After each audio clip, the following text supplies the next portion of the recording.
문재인 대통령과 홍준표 자유한국당 대표가 오늘 청와대에서 만났습니다. 문 대통령은 홍 대표에게 남북 정상회담에 대한 초당적인 협력을 당부했고, 홍 대표는 김기식 금융감독원장의 사퇴를 요구하는 등 국내 정치 현안에 대한 의견을 냈습니다. 중앙선거관리위원회가 김기식 금감원장에 대해 청와대가 질의한 내용을 놓고 본격적인 검토에 들어갔습니다. 중앙선관위원장이 참석하는 위원회 전체 회의에서 이를 처리할 예정인데 이르면 다음 주쯤 결론이 나올 걸로 보입니다. 오늘날 인천의 한 화학공장에서 큰 불이 나 인근 공장 8개 동을 태우고 4시간 만에 꺼졌습니다. 불을 끌어 출동한 소방차까지 불길에 휩싸이고 검은 연기가 하늘을 뒤덮을 정도였는데 다행히 인명피해는 없었습니다. 대한항공 조현민 전무의 갑질 파문이 커지고 있습니다. 나이 많은 임원들에게 폭언을 하는 등 한 해에서도 지나친 갑질을 했다는 폭로가 이어지고 있습니다. 경찰이 내사에 들어갔는데 당사자인 조 전무는 동남아에서 휴가 중입니다. 만민중앙교회 이재록 씨의 성폭행 의혹을 수사 중인 경찰이 준강간 혐의를 적용하는 걸 검토하고 있습니다. 피해자들이 성폭행을 당할 당시 일종의 세뇌 상태에 빠져 이 씨에게 맞설 수 없는 상태였다고 경찰은 보고 있습니다. 서지현 검사를 성추행하고 인사보복을 한 의혹을 받아온 안태근 전 검사장에게 구속영장이 청구될 전망입니다. 검찰 수사심의위원회는 안 전 검사장이 지난 2015년 보복성 인사발령을 낸 의혹이 인정된다며 구속 상태로 재판에 넘기라고 결론 내렸습니다. JTBC 뉴스룸 지금 시작합니다.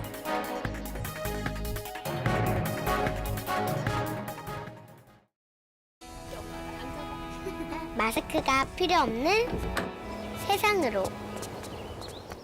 내일을 바꾸는 현대 수소전기차. 문재인 대통령과 홍준표 자유한국당 대표가 오늘 오후 깜짝 회동을 가졌습니다. 대통령과 야당 대표의 첫 단독 회담입니다.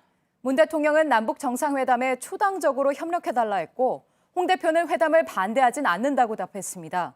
김기식 금융감독원장의 임명을 철회하라는 요구엔 대통령이 아무 답 없이 경청했다고만 전해집니다. 앞서 오전에 문재인 대통령은 김 원장이 국회의원 시절 법을 어긴 게 드러나거나 또 당시 관행에 비춰 도덕적으로 평균 이하라면 물러나도록 하겠다는 입장을 내놓기도 했습니다. 자, 먼저 청와대 연결해서 회담 소식부터 들어보도록 하겠습니다. 정재윤 기자, 오늘 회담에서 나온 내용부터 한번 좀 정리를 해볼까요? 네, 문재인 대통령은 홍준표 대표에게 이 남북 대화가 시작된 만큼 야당의 이 건전한 조언과 대화는 바람직하지만 정상회담을 부정하는 것은 바람직하지 않다고 전했다고 한병도 정무수석이 전했습니다. 남북 대화 국면이 시작된 뒤로 북한과의 접촉 그리고 정상회담까지도 사실상 전면 비난하고 있는 한국당에 초당적 협력을 당부한 겁니다. 예, 그런 부분에 대해서 홍 대표는 어떤 반응을 보였습니까? 네, 홍 대표는 대화 자체를 반대하진 않는다는 입장을 냈습니다. 그러면서 국가 운명을 좌우할 기회인 만큼 과거의 잘못이 되풀이되어선 안 된다고도 말했다고 합니다.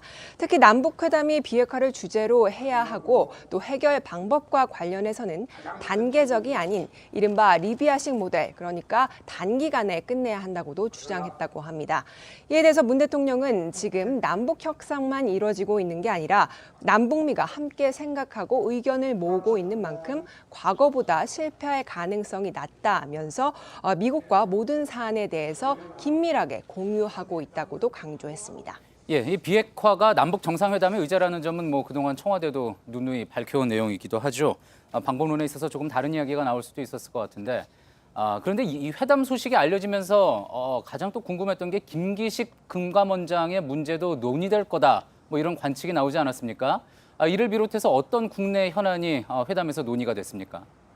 일단 청와대는 약 1시간 20분 회동 중에 70% 정도는 남북, 북미 관련 문제에 대해서 논의를 했고 나머지 30% 정도만 국내 현안에 대해서 대화가 이루어졌다고 설명했습니다. 그러니까 주로 정상회담 의제에 대해서 집중했다는 건데요. 다만 이 김기식 원장 건과 관련해서는 홍 대표가 임명 철회를 건의했다고 합니다. 이에 대해서 문 대통령은 아무런 대답을 하지 않고 경청했다고만 청와대 관계자는 밝혔습니다. 예, 홍 대표가 임명 철회를 해달라 이렇게 건의를 했다는 거군요. 자, 이 부분에 대해서는 잠시 후 또 자세히 다뤄보도록 하고요. 오늘 만남이 이제 갑작스럽게 이루어졌습니다. 청와대는 성과가 있었다고 이렇게 평가를 하고 있습니까? 어떻습니까? 네, 일단 청와대 관계자는 오늘 회동 분위기를 이렇게 전했습니다. 화기애애하진 않았지만 삭막하진 않았다. 이렇게 표현했는데요. 그러니까 허심탄회하게 여러 현안에 대해서 토론하며 접점을 찾으려고 노력했다는 건데, 청와대 관계자는 정상회담 과정에서 가장 반대가 많았던 한국당에 청와대 입장을 충분히 전달하는 것만으로도 의의가 있었다고 설명했습니다.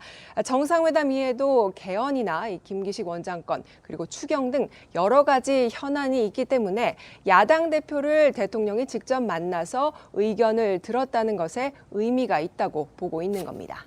예, 청와대에서 정재윤 기자였습니다. 자, 그럼 이번에는 국회로 가보겠습니다. 자유한국당 홍준표 대표는 앞서 말씀드렸듯이 김기식 금감원장 임명 철회 등의 여러 가지를 요구를 했습니다. 국회를 연결을 해볼 텐데요. 임소라 기자가 연결되어 있습니다. 자, 임소라 기자, 홍준표 대표가 의원총회와 기자간담회를 열었죠. 그래서 직접 회담 결과를 설명을 했는데 김기식 원장 임명 철회 요구 그중에서도 가장 핵심적으로 이야기를 했던 것 같습니다.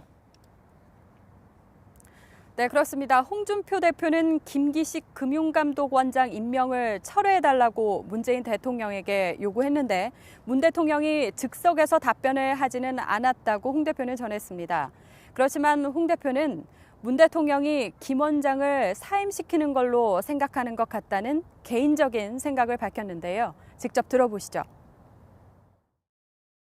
임명 철회라고 제가 말씀을 드렸는데 그건 인사청문회 있을 때 내정 철회하는 말 아닙니까? 하다가 가만히 생각해 보니까 철회라는 게 장래에 향해서 효과를 발생하는 거거든요. 그러니까 해임이라는 말도 되고 임명 철회라는 말도 쓸 수가 있습니다. 그래서 그거는 인사청문회 때 쓰는 용어 아닌가요? 그러길래 가만히 다시 생각해 보시더만 임명 철회라고 할 수도 있겠네요. 그리고 보기 집에 보내는구나. 예, 그러니까 뭐 쉽게 얘기해서 청와대에서 나서서 물러나게 해달라 이런 이야기인 것 같군요. 자, 그 밖에 이제 한국당에서 다른 요구한 부분들은 없었습니까? 홍 대표가 요구한 8가지 사안 가운데 일부를 소개해드리면 먼저 남북 정상회담에서 단계적인 북핵 폐기가 아니라 일괄적인 북핵 폐기 방안이 논의돼야 한다고 요구했습니다. 정치 현안과 관련해서는 대통령이 발의한 개헌안을 철회할 것과 정치보복 수사를 중단할 것을 주장했습니다. 그러면서 한국당 의원들을 잡아가지 말라는 발언도 했습니다. 참고로 한국당 홍문종 의원에 이어 염동열 의원에 대한 체포동의안이 국회에 제출된 상태입니다. 마지막으로 홍 대표는 문재인 정부의 소득주도 성장론을 담당해온 홍장표 경제수석을 해임하라는 요구도 했습니다. 예, 한국당 의원들을 잡아가지 말라. 그러니까 이제 한국당 입장에서는 정치 보복이라는 주장인 거잖아요. 자, 그런데 이제 청와대는 검찰 수사를 청와대가 관여하지 않는다. 이미 이렇게 답변을 했던 사항 아닙니까? 네, 그렇습니다. 청와대는 그동안 여러 차례 검찰 수사와 청와대는 무관하다는 입장을 내놨었는데요. 한국당으로선 최대한 문재인 정부와 대립각을 세우는 모습을 보여주면서 제1야당으로서 선명성을 강조하려는 것으로 보입니다. 예, 국회에서 임소라 기자였습니다. 예, 이번 양자회담은 청와대가 어제 자유한국당 측에 먼저 제안을 하면서 성사가 됐습니다. 비공개로 진행하기로 하면서 문 대통령과 홍 대표가 마주 앉기 전까지는 회담이 성사된 사실을 외부에 알리지 않았습니다. 이서준 기자입니다. 자유한국당이 오늘 오후 2시 45분 예정에 없던 긴급 브리핑을 열었습니다. 문재인 대통령과 홍준표 대표가 청와대 본관에서 마주 앉은 지 15분 만에 회담 사실을 공개한 겁니다. 만남은 어제 청와대 측에서 먼저 제안한 걸로 확인됐습니다. 어제 오후 3시경 임종석 대통령 비서실장이 강효상 당대표 비서실장에게 전화를 걸어와 남북 문제에 대한 주제로 1대1 비공개 영수회담을 제의했습니다. 첫 제안은 남북 정상회담과 관련해 대화를 하자는 것이었는데 홍 대표가 주제를 국내 정치 현안 전반으로 넓히자고 역제안했고 문 대통령이 이를 수락하면서 만남이 성사됐습니다. 이어 오늘 오전엔 한병도 청와대 정무수석이 사전 조율을 위해 홍 대표를 방문하기도 했습니다. 홍 대표는 당대표 취임 이후 문 대통령에게 1대1 회담을 원한다는 뜻을 꾸준하게 밝혀왔습니다. 단독 회담이 아닌 여야 대표 초청 행사에 다른 일정을 이유로 불참하기도 했습니다. 오늘 만남은 1시간 15분 동안 진행됐는데 청와대도 회담 직후 허심탄회하게 대화를 나눴다는 입장을 밝혔습니다. JTBC 이서준입니다. 문재인 대통령은 홍준표 대표와 양자회담을 하기 전에 이 김기식 원장 관련 논란에 대한 대국민 메시지를 발표했습니다. 문제가 된 해외 출장 사례 중에 하나라도 법을 어긴 걸로 나오거나 또 도덕성에서 평균 이하라고 판단이 되면 사임시키겠다는 겁니다. 그러면서도 야당의 공세에 대해서는 좀 과하다는 반응이었던 걸로 전해졌습니다. 이성대 기자입니다. 문재인 대통령이 김기식 원장에 대해 처음으로 공식 입장을 밝혔습니다. 서면으로 발표한 메시지에서 김 원장의 의원 시절 때 행동과 관련해 어느 하나라도 위법이라는 판정이 있으면 사임시키겠다고 밝힌 겁니다. 당시 국회의원들의 관행에 비춰 도덕성이 평균 이하라고 판단되면 위법이 아니더라도 사임시키겠다고도 덧붙였습니다. 어제 청와대가 중앙선거관리위원회에 유권 해석을 요청한 만큼 그 결과에 따라 김 원장의 거취를 결정하겠다는 겁니다. 설사 김기식 카드를 포기하게 되더라도 야당의 공세에 떠밀려 결정하지 않겠다는 뜻으로 해석됩니다. 실제로 문 대통령은 야당의 비판에 대해 너무 과하지 않느냐는 취지로 불만을 표시했다고 청와대 관계자가 전했습니다. 문 대통령은 메시지에서도 당시 국회의 관행이었다면 야당의 비판과 해임 요구는 수긍하기 어려운 점이 있다고 했습니다. 또한 과감한 선택일수록 비판과 저항이 있다며 개혁 성향의 외부 인사를 쓰는데 어려움을 토로하기도 했습니다. JTBC 이성대입니다. 청와대는 김기식 원장의 행동이 위법인지 아닌지 따져달라고 앞서 중앙선거관리위원회에 요청을 했었죠. 난감해할 거라는 당초 예상과 달리 선관위는 적극적인 모습입니다. 담당 부서를 정해서 검토에 들어갔는데 전체위원회 논의를 거쳐 이르면 다음 주쯤 결론을 낼 수도 있어 보입니다. 서복현 기자입니다. 중앙선관위는 청와대 질의권을 조사국 조사2과에 배당했습니다. 조사2과는 정치자금과 관련된 업무를 담당합니다. 앞서 청와대가 선관위에 질의한 건 4가지입니다. 국회 임기 말 후원금을 기부하거나 보좌진에게 준 게 적법한지와 피감기관 돈으로 해외 출장을 간 것과 그때 인턴을 동행해 관광 등을 한 게 적법한지 여부입니다. 이들 사안에 대한 판단은 김기식 원장의 거취와 직결되는 문제인 만큼 선관위로선 큰 부담입니다. 특히 야당은 청와대가 이런 걸 물은 것 자체가 선관위를 들러리 세우겠다는 뜻이라며 답변하지 말란 취지로 압박 중입니다. 선관위가 일단 입장 표명을 미룰 것이란 관측이 나온 건 이런 상황 때문입니다. 하지만 하루 만에 배당을 마친 선관위는 최종 결론도 이르면 다음 주쯤 내놓을 전망입니다. 선관위 관계자는 조사과의 검토가 끝나면 중앙선관위원장이 참석하는 위원회 전체 회의에 보고한 뒤 처리할 예정이라고 말했습니다. JTBC 서복현입니다. 한편 김기식 금융감독원장은 오늘 자산운용사 대표들을 만나는 등 공식 행보를 이어갔습니다. 다음 주 월요일에는 저축은행 대표들과 만납니다. 사퇴 압박이 거세지지만 금감원장직을 계속 수행하겠다는 의지로 풀이가 됩니다. 이주찬 기자입니다. 김기식 금융감독원장이 오늘 오전 10시 금융투자협회 건물에 들어섭니다. 취재진이 외유성 출장 논란 등 각종 의혹과 사퇴 여부에 대해 물었지만 김 원장은 입을 굳게 다물었습니다. 사퇴 압력에 대해서 어떻게 생각하시는지? 김 원장은 자산운용사 대표들과 만나 삼성증권 유령 주식 배당 사태를 언급하면서 금융투자업계의 시스템 점검을 강조했습니다. 오늘 간담회는 어제 오후 5시쯤 급하게 잡은 일정입니다. 김 원장이 정치권의 공세에 맞서 금감원장직을 수행하겠다는 의지를 드러낸 것이라는 해석이 금융권 안팎에서 나옵니다. 금감원에 따르면 김 원장은 다음 주 월요일 오후 3시에 저축은행 대표들과 만나는 일정도 확정했습니다. JTBC 이주찬입니다. 이런 가운데 검찰은 김기식 금융감독원장에게 출장비를 지원한 한국거래소와 우리은행, 대외경제정책연구원을 압수수색했습니다. 출장비를 지원한 경위와 출장 내용을 확인해 대가성이나 직무 관련성이 있었는지 조사하게 됩니다. 검찰은 김 원장의 설립과 운영을 주도한 더미래 연구소도 압수수색해 기부금과 연구소 경비 운영 등을 파악했습니다. 김 원장은 국회의원 임기가 끝나기 직전 남은 정치 후원금 중 5천만 원을 더미래연구소에 이른바 셀프 후원했다는 의혹도 받고 있습니다. 네, 다음 소식입니다. 오늘 인천의 한 화학 공장에서 큰 불이 났습니다. 인천뿐 아니라 다른 지역의 인력과 장비를 갖다 써야 할 정도였습니다. 소방차도 불에 탔습니다. 이상혁 기자입니다. 검은 연기가 하늘을 뒤덮었습니다. 헬기까지 출동했지만 솟구치는 연기의 위력을 잠재우기엔 역부족입니다. 불을 끄려던 소방차까지 불에 탔습니다. 밑에! 소방차 밑에! 와! 폐기름과 알코올 등을 재처리하는 인천의 화학 공장에서 불이 난 건 오늘 오전 11시 50분쯤입니다. 빵빵 터지는 소리가 나가지고 그래가지고 전봇대에서도 막 불이 막 번쩍번쩍 튀고 불이 여기서 막 빵빵 소리 나더라고요. 순식간에 그냥 엄청 커지더라고요. 소방당국은 한때 최고 단계 경보인 대응 3단계를 발령하고 화재 진압에 나섰습니다. 인천뿐 아니라 서울과 경기도 고양시 등에서도 소방차가 출동했습니다. 소방관 430여 명과 헬기 석 대가 투입됐지만 화학 물질 때문에 불길은 4시간 가까이 이어졌습니다. 공장 관계자는 폐유가 담긴 용기를 옮기려던 순간 갑자기 불이 났다고 말했습니다. 화재 당시 공장 안에 작업자 4명이 있었지만 모두 대피했습니다. 화재 진압 과정에서 소방관 1명이 다쳐 병원에서 치료 중입니다. 경찰은 공장 관계자를 상대로 당시 구체적인 작업 과정을 더 조사할 예정입니다. JTBC 이상혁입니다.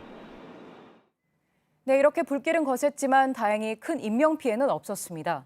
계속 꺼지지 않는 붉은 화염과 검은 연기 기둥에 시민들은 놀랐습니다. 이상화 기자입니다. 불길은 거셌습니다.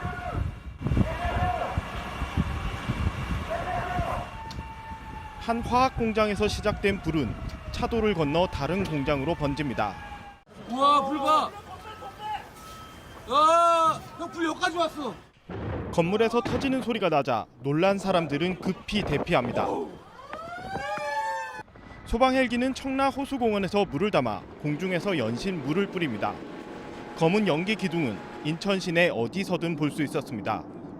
인천공항이 있는 영종도에서도 보였습니다.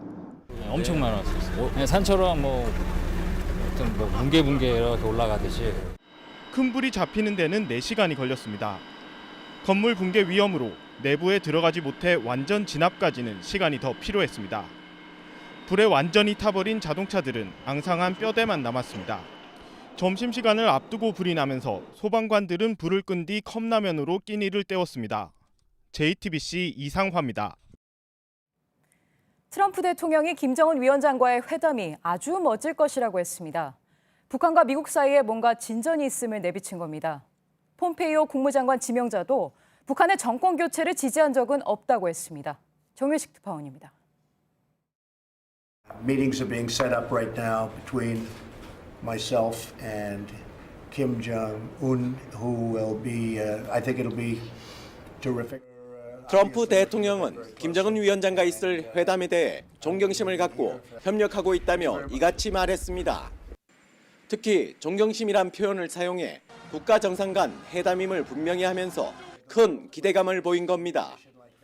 실제 많은 진전을 이뤘다고도 했습니다. 정의용 볼턴 라인이 정상회담에서 다룰 비핵화 방안에 대해 조율을 마친 직후에 한 발언입니다. 폼페이오 국무장관 지명자는 인준청문회에서 나는 북한의 정권 교체를 결코 지지한 적이 없다고 했습니다. 북한이 체제 안전을 요구하는 상황에서 정상회담 분위기 조성을 고려한 겁니다. 두 정상이 궁극적으로 합의를 달성할 수 있도록 양측이 수용할 수 있는 조건을 마련하고 있다고 말했습니다. 북핵 일갈 타결의 기조 속에서 이를 위한 조건을 꼼꼼히 챙기겠다는 의지로 풀이됩니다. 정 실장이 볼턴 보좌관과 정상회담 성공 방안에 대한 조율을 마치면서 비핵화에 상응하는 세부 조건을 놓고 북미 간의 본격적인 예비 접촉이 이루어질 것으로 전망됩니다. 워싱턴에서 JTBC 정효식입니다. 네, 지난해는 한반도 위기로 항공모함과 비원비 폭격기 등 미국의 전략 자산이 한반도에 꿰왔습니다. 미국이 한미 방위비 분담금 협상에서 전략 자산에 들어가는 비용을 분담금에 포함시켜달라고 한 걸로 알려졌습니다. 박현주 기자입니다. 어제 끝난 한미 방위비 분담금 2차 협상에서 미국 측이 전략자산의 정계 비용을 분담금에 포함시키는 문제를 거론한 것으로 확인됐습니다. 지난해 항공모함과 핵추진 잠수함, 비원비 장거리 전략폭격기 등 미국의 전략자산이 한반도에 자주 출격했는데 이 비용을 방위비 분담금에 포함시키자는 겁니다. 트럼프 대통령은 기회가 있을 때마다 우리나라의 안보 무임승차론을 강조해왔는데 이 같은 배경에 따른 것으로 보입니다. 우리는 받아들이기 어렵다는 입장입니다. 외교부 당국자는 방위비 분담금은 주한미군의 주둔 비용만 지원한다는 점을 미국 측에 강조했다고 말했습니다. 전문가들은 미 측의 요구가 방위비 분담금 취지에 맞지 않는다고 지적합니다. 미국의 나토라든가 중동의 사우디 UAE 같은 동맹국에 전략자산을 전개하고 그 비용을 청구했다는 이야기는 들어본 바도 없고, 미 측이 전략자산의 전개 비용까지 거론하면서 미 측의 요구액은 올해 분담금 액수인 9,602억 원의 2배 가까이 되는 것으로 전해졌습니다. 외교부 당국자는 양국이 각자 생각하는 분담금 액수에 대해 의견을 교환했는데 좁혀야 할 간극이 크다고 말했습니다. JTBC 박현주입니다. 예, 전 세계적으로 사명이나 상징에 국호나 국기를 넣은 항공사, 이 나라마다 한 곳 정도씩밖에 없습니다. 그만큼 대표성을 인정해 주는 거겠죠. 태극 문양을 쓰는 코리안에어, 대한항공도 사실상 그래왔다고 볼 수 있습니다. 하지만 조양호 회장의 장남 조원태 사장의 뺑소니 사건, 또 최근 장녀 조연아 부사장의 이른바 땅콩 회항 사건, 그리고 그 집행유예 기간 중에 벌어진 동생 조현민 전무의 갑질 사건까지 누려온 지위에 걸맞지 않는 총수 일가의 비행이 잇따르면서 이들의 엄벌을 요구하는 청와대 청원이 시작됐고 또 경찰은 내사에 들어갔습니다. 그런데 조 전무의 이런 갑질이 처음이 아니고 또 회사 안과 밖을 가리지 않았다는 증언이 쏟아지고 있습니다. 먼저 전다빈 기자의 보도입니다. 대한항공 조현민 전무가 내부 직원들에게도 갑질을 일삼았다는 폭로글입니다. 소속 부서 팀장들에게 심한 욕설을 하고 인사권도 마음대로 휘둘렀단 겁니다. 조 전무가 자신보다 20살이 많은 임원에게도 상습적으로 폭언을 했다는 내용도 있습니다. 조 전무의 생일 때마다 직원들이 생일 준비위원회를 꾸리고 선물과 재롱잔치를 준비했다고도 했습니다. 이 익명 게시판은 직장 인증을 해야 가입이 가능합니다. 글쓴이는 오너 일가의 갑질과 전횡을 세상에 알릴 수 있도록 대한항공 사우들이 힘을 합쳐달라고 했습니다. 대한항공 직원이라고 밝힌 댓글들은 상식적으로 이해가 안 된다고 회사를 비판하거나 청와대 청원 게시판을 링크했습니다. 대한항공 측은 익명으로 나온 주장이고 확인할 수 없다고 했습니다. 파문이 커지고 있는 만큼 회사 차원에서 갑질 의혹을 조사할지 묻자 경찰 내사 결과가 나온 뒤에 결정하겠다고 밝혔습니다. JTBC 전다빈입니다. 대한항공 사내뿐 아니라 갑질의 대상이었던 광고업계에서도 또 다른 피해 증언이 나왔습니다. 청와대 게시판에는 대한항공에서 대안을 빼달라는 청원도 이어졌는데 당사자인 조현민 전무는 어제 오전 휴가를 떠나 현재 동남아에 머물고 있는 걸로 파악됐습니다.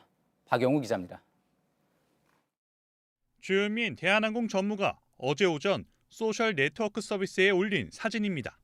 휴가를 간다고 적어놨는데 현재 동남아 지역에 머물고 있습니다. 대한항공 측은 이번 일이 표면화되기 전부터 계획된 휴가였다고 설명했습니다. 어제 올린 사과글 역시 휴양지에서 쓴 것으로 확인됐습니다.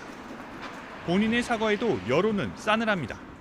청와대 홈페이지에는 철저한 조사를 요구하거나 대한항공의 국적기 칭호를 박탈하라는 내용의 청원이 20건 넘게 올라왔습니다. 온라인 익명 게시판에는 조 전무가 이전에도 여러 차례 광고회사 임직원들에게 갑질을 했다는 주장이 숱하게 올라옵니다. 익명을 요구한 광고업계 관계자는 조 전무가 문제가 될 만한 행동을 한 뒤에는 매번 대한항공 측이 대행사에 연락해 입단속을 시켰다고 말했습니다. 이 관계자는 횡포를 견디다 못한 몇몇 광고 대행사는 스스로 대한항공 측과 거래를 끊기도 했다고 주장했습니다. 이에 대해 대한항공 측은 사실이 아니라고 말했습니다. JTBC 박영우입니다. 박근혜 전 대통령의 공범이죠. 최순실 씨의 항소심 재판이 오늘도 열렸습니다.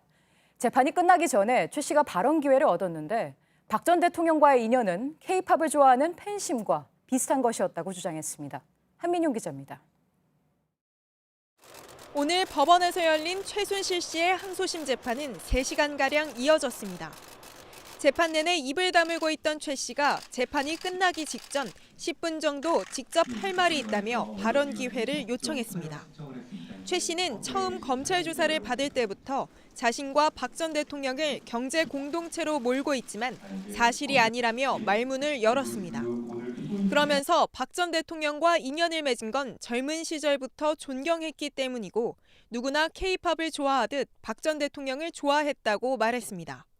비운의 세월을 꿋꿋이 딛고 일어난 것에 매료돼 개인적으로 도운 것일 뿐이라고도 했습니다. 때문에 검찰의 경제 공동체는 사람의 관계를 잘못 본 것이라고 주장했습니다. 최 씨는 이어 특검 수사를 받을 당시 수사 검사로부터 삼족을 멸하겠다는 말을 들었다는 등 강압 수사를 당했다는 주장을 쏟아냈습니다. 하지만 재판부와 검찰은 최 씨 주장에 대한 정리나 반박 없이 다음 기일을 잡고 재판을 마무리했습니다. JTBC 한민용입니다.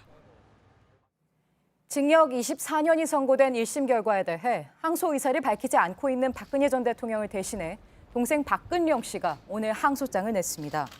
박 씨 측은 언니가 항소하지 않으면 1심 결과를 받아들이는 것으로 비춰질까 봐 걱정돼 대신 항소했다고 밝혔습니다.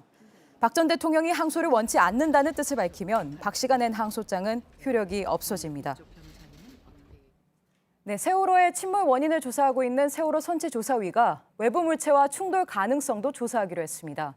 이른바 외력설을 살펴보기로 한 겁니다. 최하은 기자입니다. 세월호 선체조사위원회가 외부 물체와의 충돌로 침몰했을 가능성을 공식적으로 조사하겠다고 밝혔습니다.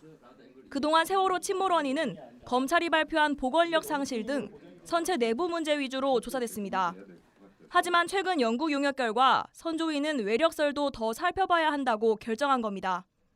세월호 좌현의 핀 안정기는 최대 25도까지 회전하는데 50.9도까지 비틀린 상태로 발견됐습니다. 핀 안정기는 배의 균형을 잡아주는 장치입니다. 핀축 안팎에서 긁힌 자국도 나왔습니다. 선조위 조사관은 핀이 강한 힘을 받아 축으로부터 회전하면서 생길 수 있는 흔적이라 설명했습니다. 또 화물칸에 있던 차량의 움직임도 외력설의 근거로 언급됐습니다. 차량 블랙박스를 확인해 보니 통상적인 가속도보다 50배에 달하는 충격이 가해졌을 때 나타날 수 있는 움직임을 보였다는 겁니다. 선조위는 외부 충돌 가능성을 확인하기 위해 정밀 조사를 벌이기로 결정했습니다. 담당 TF를 구성하고 해군 등 기관에 자료를 요청할 예정입니다. 필요할 경우 실험을 통해 과학적 검증도 진행할 계획입니다. JTBC 최하은입니다. 경찰이 만민중앙교회 이재록 씨에 대해 준강간 혐의 적용을 검토하고 있습니다. 이 씨가 교회에서 가진 권위에 피해자들이 항거하기 어려웠던 만큼 준강간으로 볼 수 있다는 겁니다. 이한계 기자입니다. 이재록 씨에게 성폭행을 당했다고 주장한 피해자들은 성관계를 강요당한 수년 동안 일종의 세뇌에 빠져 있었다고 말했습니다. 너무 신앙심이라는 그런 거에 가려져서 그냥 이재록이 말한 대로 그게 영광스러운 일인 줄 알았고. 경찰은 피해자들이 항거 불능 상태에 있었던 걸로 보인다고 밝혔습니다. 그동안 성직자가 신도를 성폭행할 경우 수사기관은 주로 위계나 위력에 의한 간음으로 보고 조사해왔습니다. 하지만 경찰은 이 씨의 경우 더 무거운 준강간 혐의 적용이 가능하다고 보고 있습니다. 준강간은 피해자가 심신 상실이나 항거 불능 상태에서 성폭행을 당했을 때 적용합니다. 주로 약물이나 술을 먹여 의식을 잃게 하거나 반항할 수 없게 한 뒤 성폭행했을 때 해당합니다. 경찰은 이번 사건의 경우 피해자들이 이 씨의 권위 때문에 일종의 항거 불능 상태에 있었다고 판단하고 있습니다. JTBC 이한길입니다. 삼성전자가 자회사의 노조를 파괴하는 작업에 직접 돈을 댄 것으로 검찰이 파악했습니다. 삼성전자는 제품 수리를 하는 삼성전자 서비스의 하청업체들이 별개의 회사라고 해왔습니다. 그러나 정작 노조 활동이 왕성해지자 무력화하려 한 겁니다. 심수미 기자입니다. 검찰 등에 따르면 삼성전자는 2013년 7월께 노무사 A씨에게 매달 수천만 원씩 용역료를 지불하는 계약을 맺었습니다. 업계에서 노조 활동을 와해하는 전문가로 꼽히는 인물이었습니다. A씨는 최근까지 삼성전자 서비스에 만들어진 이른바 종합상황실에 자문을 해주고 모두 합쳐 수억 원을 받은 것으로 검찰은 보고 있습니다. 삼성전자 서비스 하청업체 직원들이 만든 노조 활동을 방해하는데 모회사인 삼성전자가 돈을 댔다는 겁니다. 검찰은 삼성전자가 그동안 별개 회사라고 주장해온 하청업체 소속 노조원들을 탄압하는데 직접 나선 것으로 보고 있습니다. 그동안 이들 하청업체에 대해 삼성이 사실상 직접 운영을 하는 것 아니냐는 불법 하도급 논란이 불거졌지만 삼성은 별개의 회사일 뿐이라며 선을 그어왔습니다. 하지만 검찰이 최근 확보한 삼성전자 인사팀 문건에선 삼성전자 차원에서 이들 하청업체의 노조 와해 작업 등에 관여한 정황이 나왔습니다. 검찰은 어제 압수수색을 벌인 삼성전자 서비스 남부지사장 등 종합상황실 출신의 간부들도 불러서 조사를 벌이고 있습니다. JTBC 심수희입니다. 네, 검찰이 확보한 문건엔 삼성전자 서비스의 부당 노동 행위가 드러나지 않도록 한 흔적도 있습니다. 하청업체 사장을 우군으로 만들겠다며 이들에게 금전적 혜택을 주는 내용이라고 합니다. 이지혜 기자입니다. 삼성전자 서비스 울산센터는 2015년 4월 폐업했습니다. 노조 활동이 활발하던 센터 4곳에 이어 울산센터도 갑자기 문을 닫은 겁니다.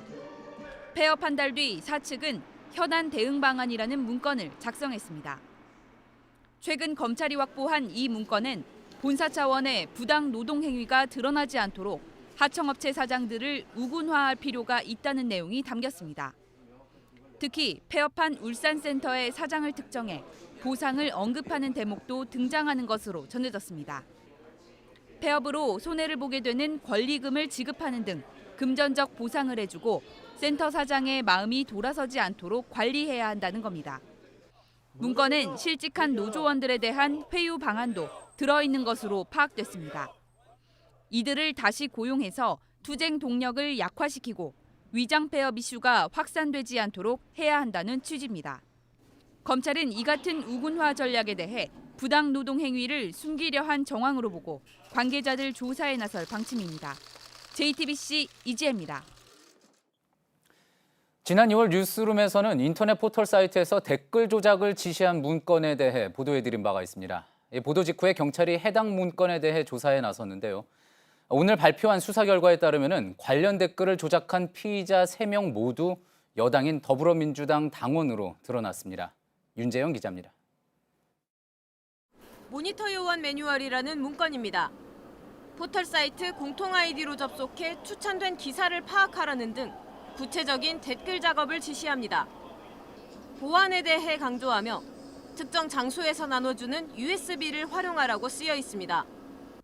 문건에서 언급된 장소는 회원 2,000명에 달하는 진보 성향 네이버 카페의 오프라인 사무실로 알려졌습니다.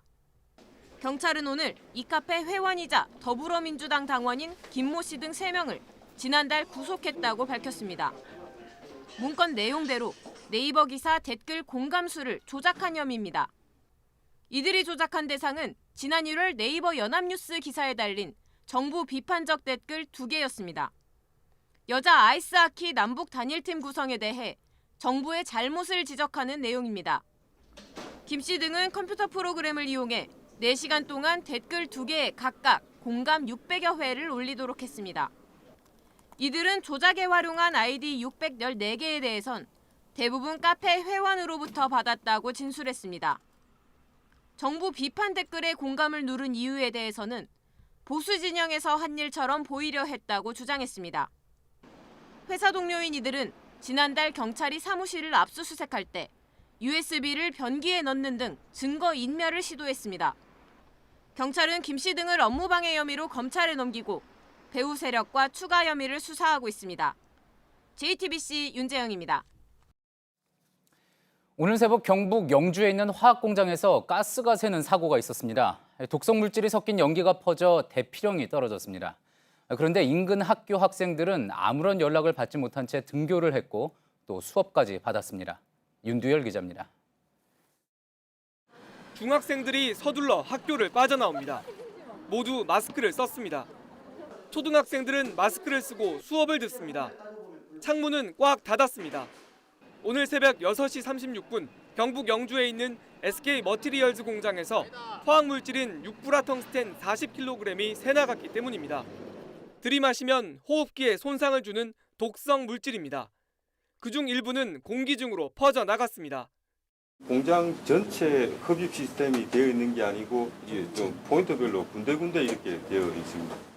그런데 학생들은 공장과 불과 2km밖에 떨어지지 않은 학교에 가야 했습니다. 아침 7시 27분 반경 3km 이내 사는 주민들에게 대피령이 내려지긴 했지만 학교 등교와 관련된 내용이 없었기 때문입니다. 게다가 대피 문자에는 어디로 어떻게 피해야 하는지도 나와 있지 않았습니다. 등교했는데 갑자기 얘네 반 단톡에서요 터졌다길래 엄청 놀랐어요. 그래서 완전 선생님들 비상 상황이었어요. 유출된 양이 적어 큰 피해는 없었습니다. 하지만 이번 사고로 허술한 집진 시설과 엉망인 사고 대응 매뉴얼이 그대로 드러났습니다. JTBC 윤두열입니다. JTBC가 서지현 검사의 성추행 의혹을 전해드린 지 75일이 지났습니다. 성추행 가해자로 지목된 안태근 전 검사장이 결국 재판에 넘겨지게 됐습니다. 검찰 수사심의위원회가 오늘 구속영장을 청구해 기소하라는 결론을 내렸는데 이 서 검사에 대한 보복성 인사발령 의혹을 받아들인 겁니다.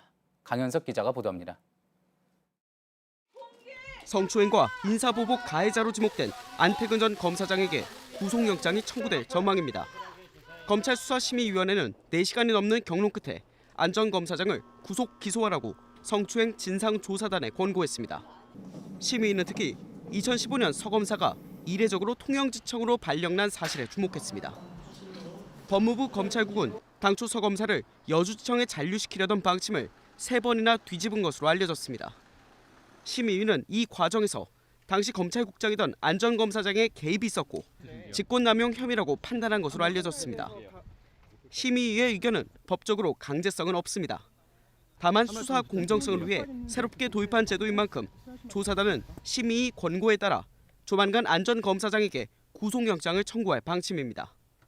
한편 검찰은 연극단원들을 상습적으로 성폭행한 혐의로 구속된 이윤택 전 연희단 거리패 예술감독을 재판에 넘겼습니다. JTBC 강현석입니다.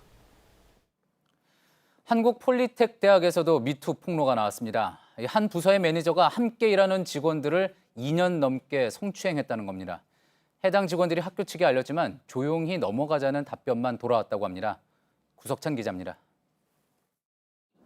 한국폴리텍 대학 동부산 캠퍼스 직원들이 작성한 성폭력 피해 확인서입니다. 부서 매니저인 J씨가 자신들에게 살을 빼라, 여자는 애교가 많아야 한다는 말을 했다고 적혀 있습니다. 말로만 그런 게 아니었습니다. 위원님이 저희 아버지 뻘인데 갑자기 귓불을 만진다거나 소름 끼치고 끔찍했어요. 함께 외근을 할 때는 입에 담기조차 싫은 말도 서슴지 않았다는 겁니다. 단 꿀냄새가 뭔 줄 아나요? 저기 모텔 가서 홈불을 붙이고 할래요? 이런 성폭력은 2015년부터 2년 넘게 계속됐다고 피해 직원들은 주장했습니다.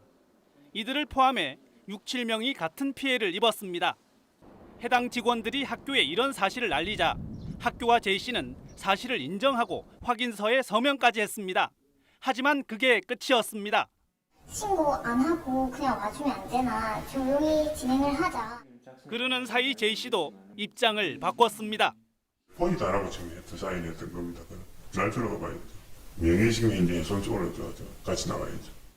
결국 창원에 있는 대학 본부가 나서 J씨를 다른 사무실로 보내고 진상조사에 들어갔습니다. JTBC 구석찬입니다. 성희롱 재판을 할 때는 가해자가 아닌 피해자 입장에서 생각해야 한다. 대법원이 일선 법원의 판단 기준을 처음으로 내놨습니다. 양성평등적 시각을 강조한 건데 우리 사회의 미투 운동이 활발한 상황에서 처음 나온 기준이라 그 의미가 큽니다. 김선미 기자입니다. 지방의 한 전문대 교수였던 A씨는 2015년 학생들을 수차례 성희롱했다는 이유로 해임됐습니다. A씨는 해임이 부당하다며 법원에 소송을 냈습니다.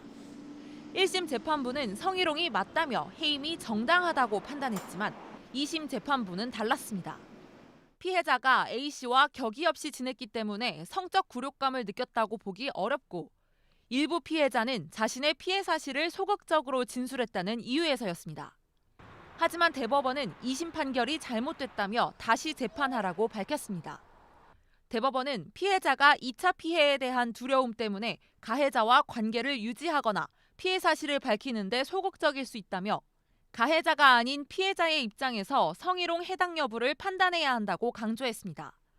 즉 굴욕감이나 혐오감을 판단할 때 피해자와 비슷한 지위에 있는 평균적인 사람들을 기준으로 해야 한다는 겁니다. 또 성희롱 사건을 맡은 법원이 양성평등을 실현할 수 있도록 성인지 감수성을 잃지 않아야 한다고도 밝혔습니다. 대법원이 단순히 법리에 대한 판단을 넘어 성희롱 사건에 대한 일선 법원의 심리와 증거 판단 등 재판의 방향을 직접 내놓은 건 이번이 처음입니다. JTBC 김선미입니다.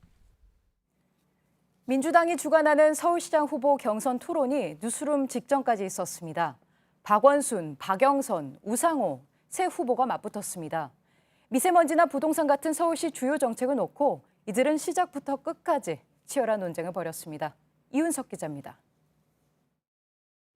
박원순 후보는 먼저 3선 시장이 필요하다고 강조했습니다. 내 삶을 바꾸는 10년 서울혁명, 지난 6년의 경험과 실력으로 저 박원순이 반드시 해내겠습니다. 박영선, 우상호 후보는 세대 교체론을 내세웠습니다. 서울은 더 이상 젊은이와 서민이 살기 어려운 도시가 돼가고 있습니다. 새로운 시장이 필요합니다. 박원순 시장님의 3선 도전, 무난하지만 새로울 것은 없습니다. 서울을 변화시킬 새로운 인물이 필요합니다. 미세먼지 토론에선 서울시의 대중교통 무료 정책이 쟁점이었습니다. 박원순 후보는 나름의 의미가 있었다고 강조했습니다. 시민들에게 그 혜택이 돌아갔고요. 이부제라든지 또는 그 등급제라든지 이런 것을 촉진하게 된 굉장히 또 중요한 계기가 되긴 했죠. 그러나 박영선 후보는 아무 효과 없이 예산만 낭비했다고 주장했습니다. 이 150억 원이라는 서울의 그 예산을 너무 쉽게 생각하시는 건 아닌가. 서울 시민이 느끼는 효과는 별로 없었습니다. 우상호 후보는 보여주기식 정책이라고 비판했습니다. 비판이 나올 것을 대비해서 열심히 노력했다. 이런 근거를 만들기 위해서 뭔가 어떤 보여주기식 행정을 한 게 아닌가 하는. 강북과 강남의 균형 발전 여부를 놓고도 경론이 벌어졌습니다. 박영선, 우상호 후보는 박원순 후보의 임기 동안 강북이 소외됐다고 주장했습니다. 강남 부동산 값이, 집값이 폭등을 했습니다. 전문가들의 상당수가 이 강남의 재개발, 재건축을 풀어줬기 때문이다. 서민만 결국은 이 피해를 보게 됐다. 시장님 임기 중에 강남과 강북의 균형, 소위 말하면 격차가 좀 해소되지 되겠지, 좀 강북도 좀 살만해지겠지 이렇게 생각했었는데 사실은 강북 지역은 큰 변화가 없었어요.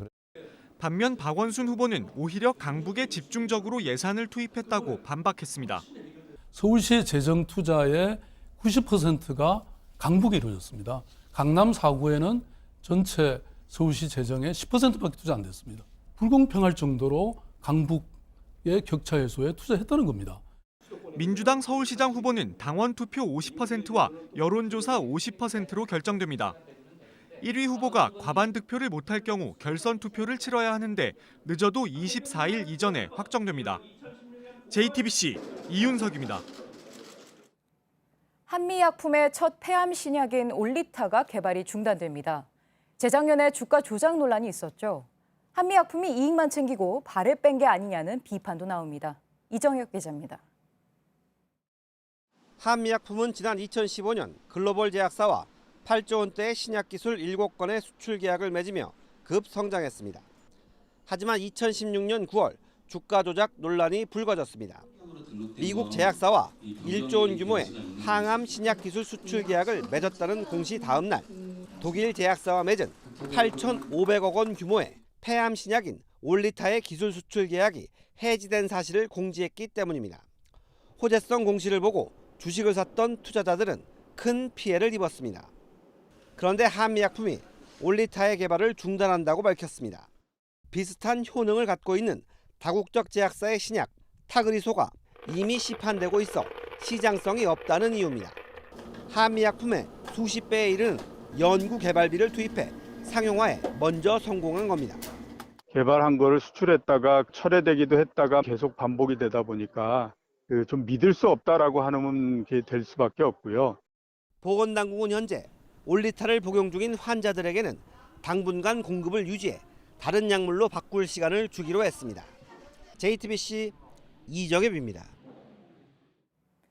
숲이 우거진 도심의 공원이 실제 여름 일수를 줄인다는 연구 결과가 나왔습니다. 같은 도시라도 녹지가 많은 곳은 여름 길이가 길게는 2달 가까이 짧았습니다. 이수정 기자입니다. 콘크리트 건물과 아스팔트 도로로 둘러싸인 수원시청 앞입니다. 이곳의 녹지 비율은 7.3%, 여름 일수는 157일이었습니다. 시청에서 직선거리로 불과 820m 떨어진 수원시 인계동 효원공원입니다. 이곳의 녹지 비율은 15.2%로 시청보다 다소 높습니다. 그러자 여름 일수는 138일로 19일 줄었습니다. 녹지 비율이 높은 지역과 낮은 지역을 비교해봤더니 백운산이 가까운 상광교동의 여름 일수는 100일로 수원시청보다 2달 가까이 짧았습니다. 국립환경과학원이 지난해 수원 시내 11곳에서 4계절 길이를 조사했더니 녹지 비율에 따라 여름 일수 차이가 컸던 겁니다. 녹지가 많을수록 식물이 내놓는 수증기가 주변 열을 빼앗으면서 온도가 낮아지기 때문입니다. 갈수록 여름 길이가 길어지고 폭염의 강도가 세지고 있는데 농경지나 공원 등의 녹지 비율을 높이면 이러한 기후변화 대응에 효과적인 수단이 될 거라고 생각합니다. 하지만 국가나 지자체가 환경보전 계획을 세울 때 바탕이 되는 환경정책기본법에는 아직 녹지 비율에 대한 규정이 없어 대책 마련이 필요해 보입니다. JTBC 이수정입니다. 지난 10일 강원도 고성군 앞바다에서 민간 어선이 친 어망에 부화한 지 1년쯤 지나 보이는 명태 200여 마리가 잡혔습니다. 동해안에서 이렇게 명태가 많이 잡힌 건 12년 만으로 강원도는 지난해 방류한 어린 명태 30만 마리와 같은 개체인지 보기 위해 유전자 검사를 의뢰했습니다. 국내 최대 가상통화 거래소 빗썸에 새 가상통화가 상장된다는 정보가 모바일 메신저 텔레그램을 통해 퍼졌습니다. 정보가 유출된 뒤인 어제 오후 6시 250원에 상장된 미스릴은 30분 만에 28,000원까지 올랐다가 740원으로 떨어졌는데 투자자들은 부작 의혹을 제기했습니다. 오는 19일부터 롯데시네마가 영화 관람료를 1,000원씩 올립니다. 성인 기준으로 주중 관람료가 6,000원에서 10,000원, 주말은 7,000원에서 12,000원 선이 됩니다. CGV는 지난 11일부터 기존 관람료에서 1,000원 올렸고 메가박스도 인상을 검토하고 있습니다. 소설가 한강의 작품 흰이 세계적인 권위의 문학상인 영국 맨부커 인터내셔널상 최종 후보에 올랐습니다. 후보 6편 가운데 흰이 선정되면 한강은 채식주의자에 이어 두 번째로 이 상을 받는 건데 최종 수상작은 다음 달 22일에 발표됩니다.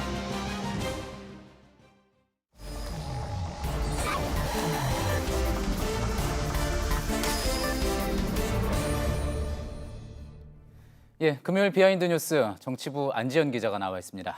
안지연 기자, 첫 번째 키워드부터 볼까요? 네, 첫 번째 키워드 튀어야 산다입니다. 누구 얘기인지는 뭐 짐작을 할 수 있겠군요. 네, 보시는 것처럼 6.13 지방선거에 출마한 주자들 이야기입니다. 예, 지방선거가 이제 한 60일 정도 남은 거죠? 네, 맞습니다. 출마자들 입장에서는 뭐 마음이 급할 수밖에 없겠습니다. 저희가 앞서 이제 서울시장 경선, 민주당 경선 후보들 토론도 전해드리긴 했는데요. 네, 맞습니다. 시기도 시기이지만 이번 지방선거는 이 지방선거 자체로도 쟁점이 적다 보니까 후보들이 독특한 방법으로 자신들을 알리는 데 집중하고 있는 건데요. 예. 지금 보는 영상이 자유한국당 경기지사 후보인 남경필 지사가 올린 영상입니다. 예. 마저도 싸다며 권투 글러브에 얼굴을 맞아 입술이 깨지고 또 멍이 든 장면을 표현했는데요.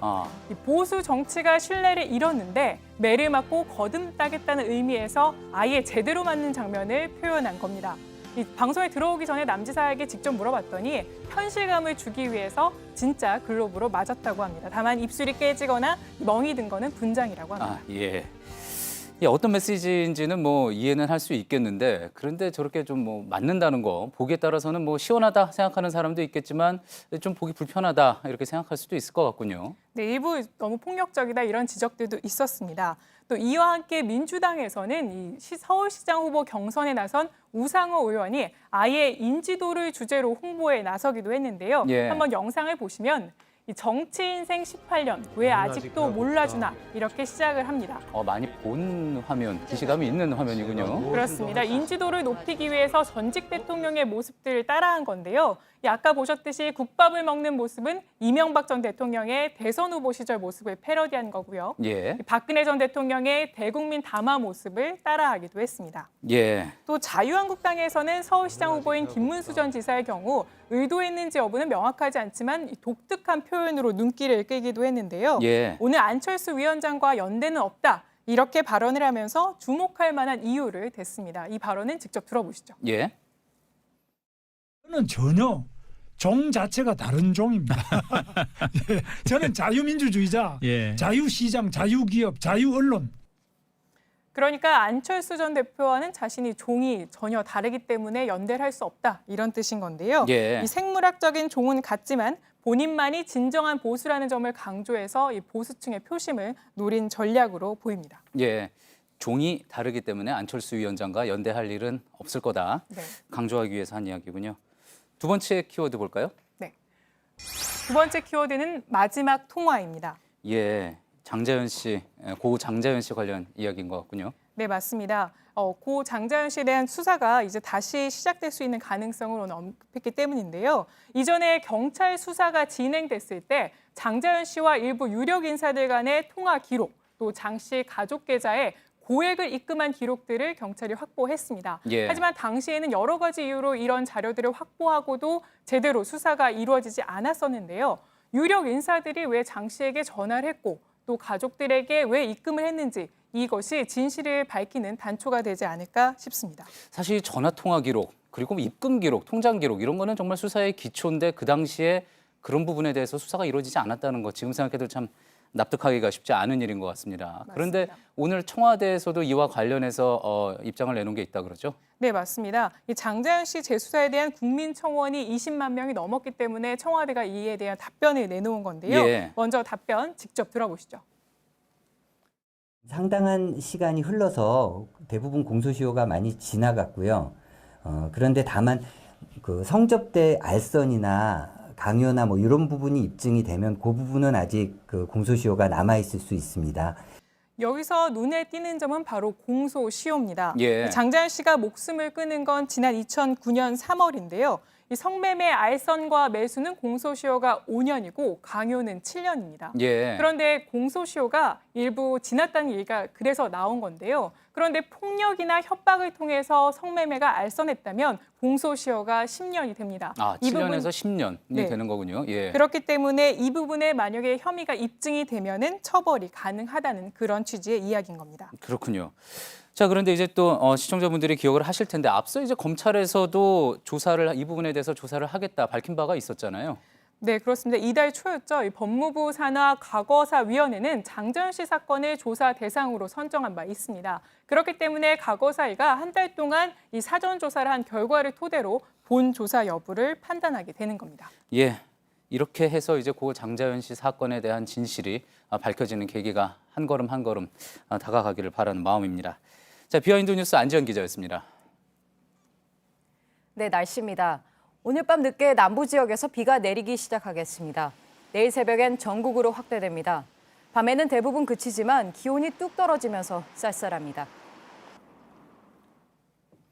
예, 오늘 뉴스룸이 끝난 뒤에는 소셜 라이브가 이어집니다. 오늘은 디지털 뉴스룸에서 새로 시작한 코너죠. 소탐대실 코너에 대해서 소개를 해드릴 텐데요. 김진일 기자와 김용주 기자가 출연을 합니다. 네, 그리고 오늘 밤샘 토론이 있습니다. 주제는 요동치는 4월 전국, 쟁점과 해법은입니다. 많은 시청 바랍니다. 예, 오늘 저희가 준비한 소식은 여기까지입니다. 시청해주신 여러분 고맙습니다.